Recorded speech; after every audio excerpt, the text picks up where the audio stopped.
welcome back to California Life Podcast. Today we are joined again by Ali Sharif. Ali, thank you for joining us again and for hosting us at this beautiful, I want to say, museum. Oh, thank you. I appreciate it. Thank you for having me back. And I mean, it's, I wouldn't say museum, but we like to collect, little nice things. Part of the jewelry business, a little bit of luxury. But I mean, my dad's always been a fan of, collecting when it comes to furniture, Persian rugs, jewelry, gems, watches. I mean, that kind of all ties in together, Right. Well, it's to me, my first sight, it gives me a feel. If let's say your dad is the main collector, he knows what to collect. It doesn't give me a feel of just luxury when people sometimes would spend a lot of money, would paint a lot of gold to make it look like luxury, or let it even be gold and it's luxury. But it gives me a feel of you don't know what you're doing. You're trying to be versus what you do, and that's one of the reasons why we always stay in touch with you and why we want to have you with us. There is so much information online. A lot of influencers are pushing it to a lot of younger people about luxury, about luxury in general, about its meaning, about its appearances, about details like watches, cars, jewelry. You are a person who knows about it from inside. You're an actual this world influencer who moves things around, not just Instagram thing. Yeah. How do you define it? What is luxury to you? Let's begin with this one. Yeah. I mean, luxury to me, I mean, it's something that, that you want to attain, right? Like something that to you means something. So whether it be like, goals. I know you talked about this before, but when you hit milestones in whether it's education or business or success, like we have clients that when they sell their company. I mean, it's like a trophy. They buy something to commemorate that moment. So I would say like luxury really is like, you buy yourself that trophy watch, that Patek Philippe, that Rolex. I mean, something that that in your mind always reminds you of what that milestone that you did. Whether it's even not just watches, like I'm discussing, just because of course I know we're watch guys, but of course marriage, and that's the main part of our business. When you get married, of course, you have that engagement, the engagement ring, a diamond, and that just means, there's a lot more to it. But we're in that business where when we sell diamonds, we sell jewelry, watches. So there's like a piece of luxury for every moment. Right. Discussing this topic, all of these things, all of these pieces of information are around us. Yeah. Media, social media. And something always was bothering me. It didn't make some sense. Yeah.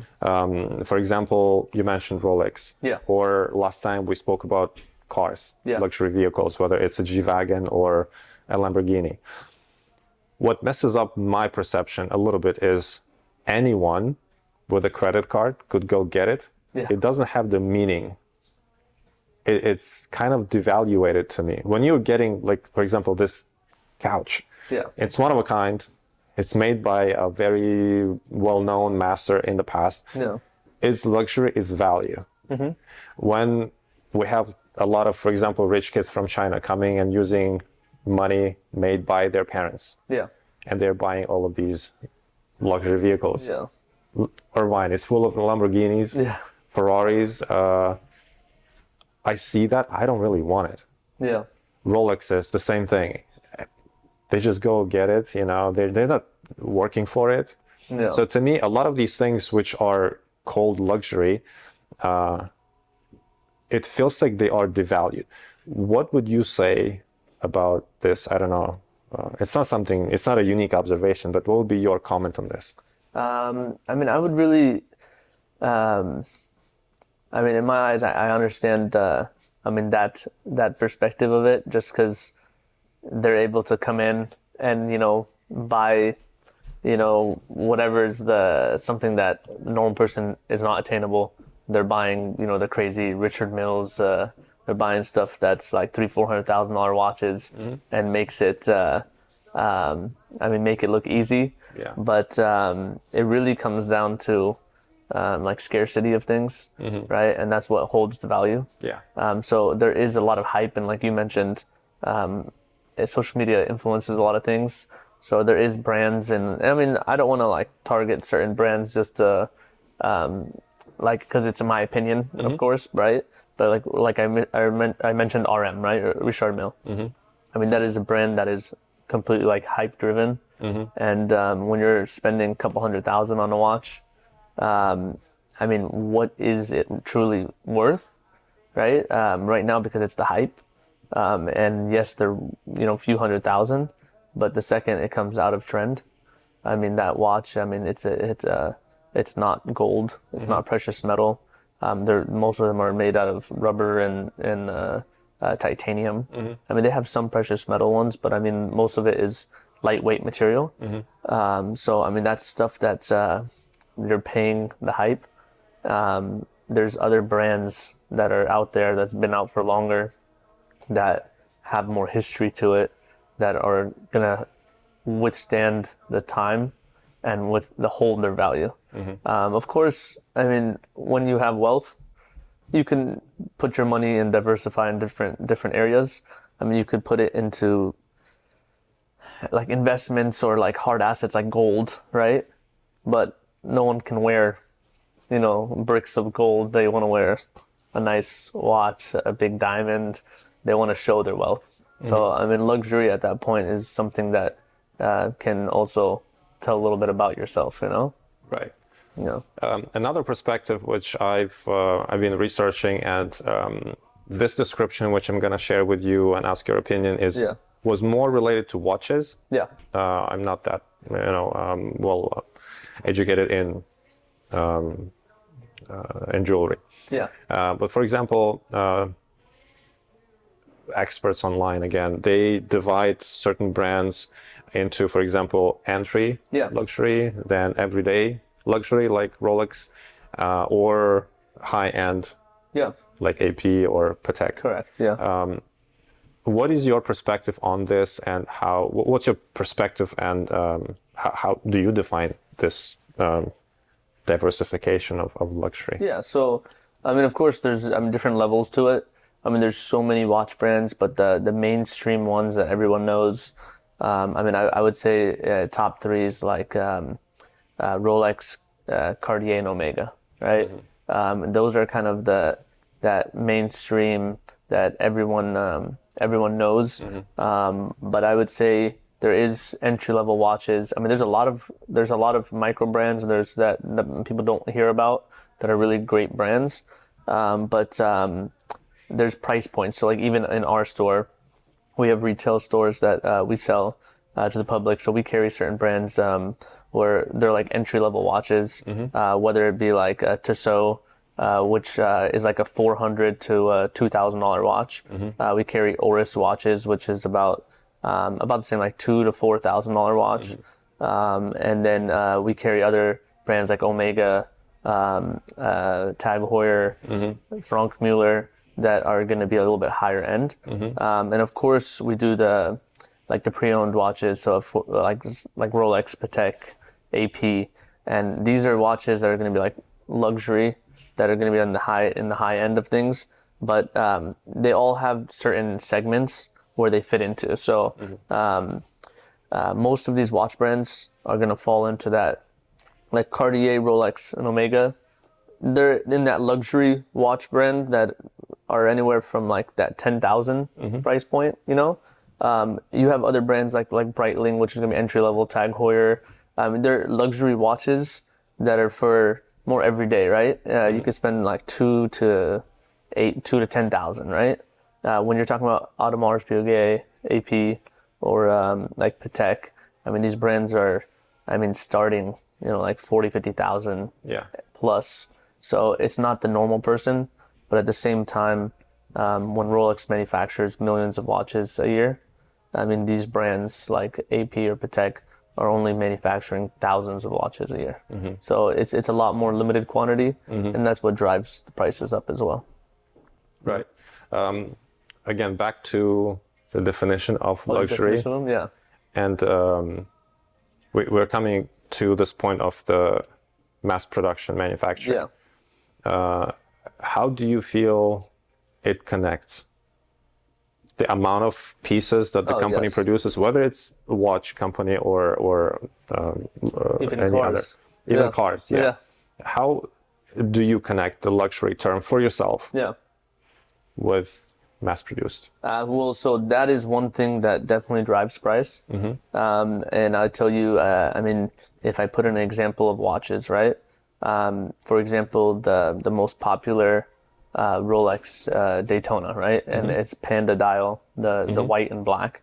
I mean, that is a watch that, even though Rolex mass produces watches, and Rolex has the largest name, that is a watch that they only sell limited quantities of.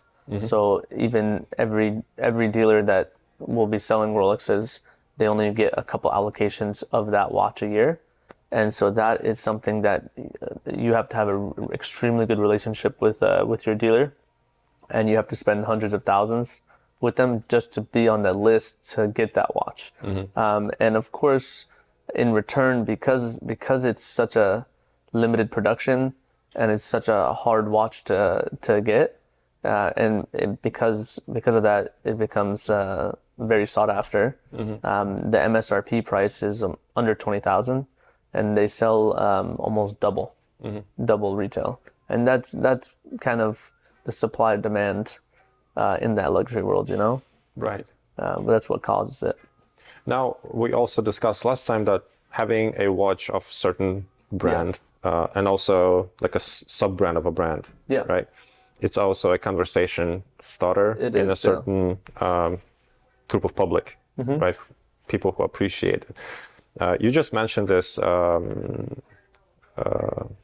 Rolex watch, Daytona, which is rare. And it comes up to about 50K, give it a take. Yeah. Now we have, for example, AP or a Patek, which are 50K and up. Yeah. From your professional perspective, does it make more sense investment-wise, connections-wise? Does it make more sense investing in this Rolex or into AP Patek? So it's different levels in pricing, right? I know Rolex, the Daytona, I would say right now they're trading in like the mid 30s, like 35,000. Audemars, if you were to get like the base model Royal Oak, that's steel, you're probably going to be, it's going to be a little bit more than that. It'd probably be in the 40s, right? But me, myself, I mean, I like to stick a little bit more mainstream. So if I'm going, I'm actually wearing that same watch we're talking about, Daytona. It's just that is like most people that we sell them to is Rolex, right? There is of course clients that we do AP or Patek, but it's a lot more limited. I personally would go after Daytona, but my next level, of course, is like leveling up is going to AP or going to Patek. I mean, I'm saying like the starting of Patek, right? But I mean, if you want a nice one, you're gonna have to be in the 100 plus, Right. So from what I like, I would probably most likely get the Rolex. And in that level of if I'm choosing, but if I had unlimited budget, of course I go. Yeah, that's my question. If you're not limiting yourself with the number of money you're in reasonable amount, let's say you are thinking about spending about 50,000, give it a take, and you're thinking maybe a Daytona or maybe an entry level AP or Patek. What is doable? So, I mean, if you give me that budget, right? I know whatever Patek that I like, I would not be able to get in that price range. It would be higher. So I would say, if you're getting me that budget, I would go Audemars if I'm going a little bit more. Just because, I mean, if you're in a room and you go to, if you go out to a nice restaurant, you go out somewhere nice, and you're sitting with 10 influential people, I mean, 9 out of 10 is going to be wearing a Rolex.